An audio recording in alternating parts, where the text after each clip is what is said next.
A young couple came to us. The lady came first. She was really shy, practically wouldn't speak. One day God touched her heart in this place and she made a commitment with God.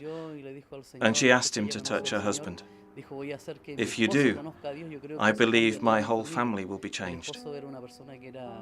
The husband was an unbeliever, drawn by the temptations of this world. It meant that at times she couldn't come to church, so we would join her in prayer. One day, she invited her husband. I remember that it was a Mother's Day celebration, a type of dinner where we share a message from the Word. This man came forward.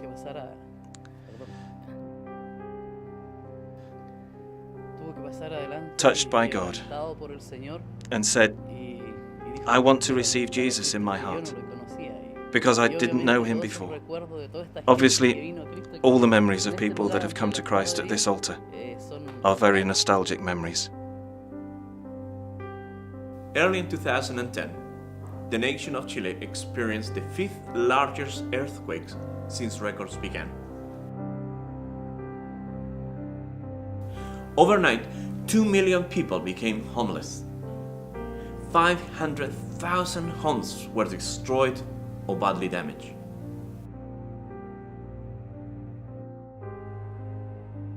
Industry and infrastructure were affected. But the death toll in Chile was caused mainly by a massive tsunami that followed the quakes.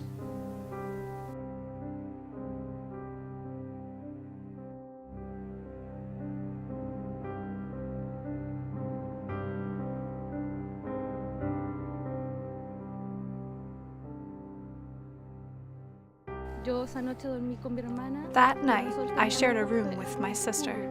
We had 2 small poodles. One was with my sister's boyfriend, and the other was staying with us. That night, the dog could not sleep. He was just wandering, and eventually, he fell asleep. When the earthquake started suddenly, I was trying to hold its paw with one hand, and to wake my sister up with the other, but my sister would not wake up. She is normally a light sleeper, but that night she would not wake up and the tremor was getting stronger. The dog managed to escape, and I was able to use both hands to get my sister sitting up. As I lifted her up, all the books and the shelf collapsed on where her head would have been. We left with only what we had on, as everything was on the floor, and we couldn't find anything. So we went to our church, because the church is closest to the hill in case the water would come up. On the way there, it was chaos. You would be walking and in front of you, the earth would open.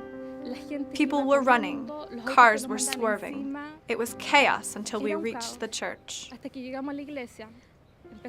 Then we began to hear that there was not danger of tsunami. The police and fire brigade were saying that there was no danger of a tsunami.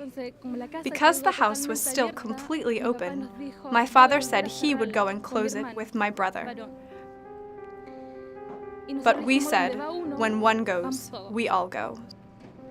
So we all went. Suddenly, we saw 3 men come running with all their might, calling out, "The water is coming! The water is coming!" We all looked at each other, and someone said, "Your house is high! Go to the first floor!" We ran upstairs, and I was the last one up. As I ran in, the house was filling up with water.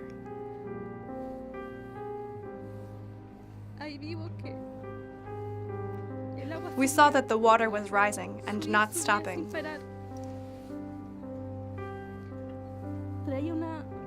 It sounded like the noise of 100 galloping horses.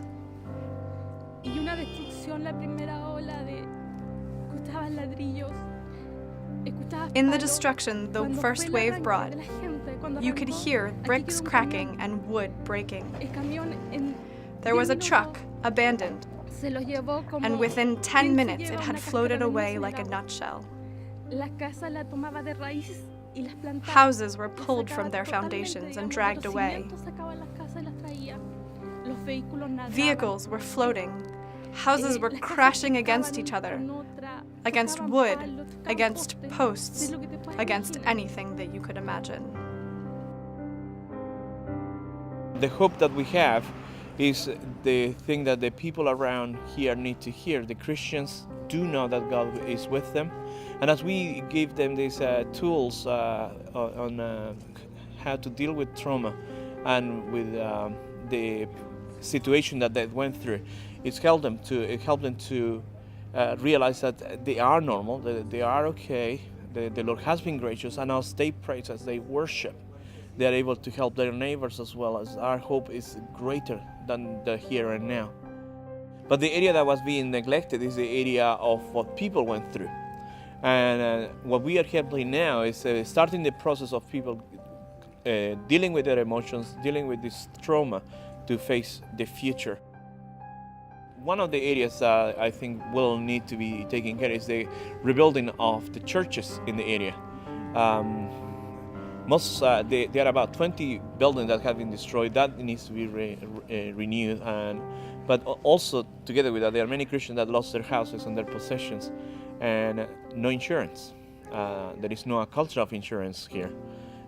So that area, particularly the poorest of the poor, will be facing a lot of hardship to try to rebuild their houses. So those areas, although perhaps minor for some of these people, is a big ladder to climb. In Chile, we want to be involved in the time that we are living. We have a lot of vision concerning sending people to mission fields. But right now we are living times that we need to help the church to rebuild. Not physically only, but also emotionally and spiritually. And we want to be involved in helping them. They need help to buy material, to buy stuff for their church that was lost during the earthquake, and also stolen during the time after. And all the other churches that we are thinking about, like a church in Chillán, a church in Concepcion, that we want to really help them to rebuild.